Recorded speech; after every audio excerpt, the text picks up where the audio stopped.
આપણે સંસારી છીએ.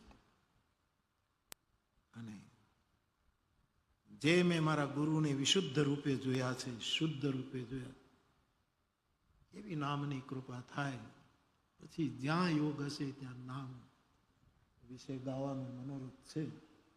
અહીંયા તો આ કથા આપી ત્યારથી જ મગજમાં નક્કી હતું કે મારે દ્વારકાની કથામાં આ વખતે માનસ કૃષ્ણ અવતાર ગાવું છે.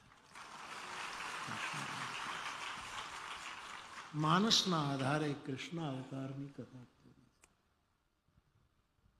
કેટલો મોટો વિષય છે આપણી પાસે, કેટલો મોટો પરમાત્મા છે આપણી પાસે, કેટલી મોટી એની લીલા છે.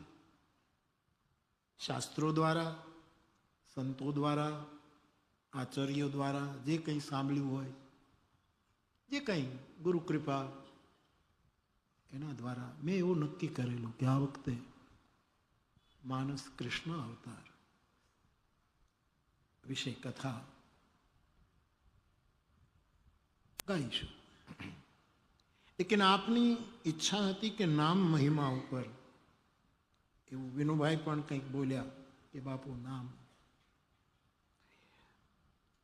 આપની વાત મારે માનવી જોઈએ, પણ હું તૈયાર નહોતો. એના માટે તૈયાર થવું જોઈએ. જેમ તેમ ન કૂદી પડાય. ખૂબ નામ જપો, ખૂબ, પણ થોડીક જે મનોરથ હતો એ ભગવાને પૂરો કરી દીધો કે હનુમાનજીના મુખમાંથી નીકળેલો રામ નામનો મહિમા એમણે શ્લોકની એક એક પંક્તિ દ્વારા એમણે બહુ જ વિસ્તારપૂર્વક આપ્યો.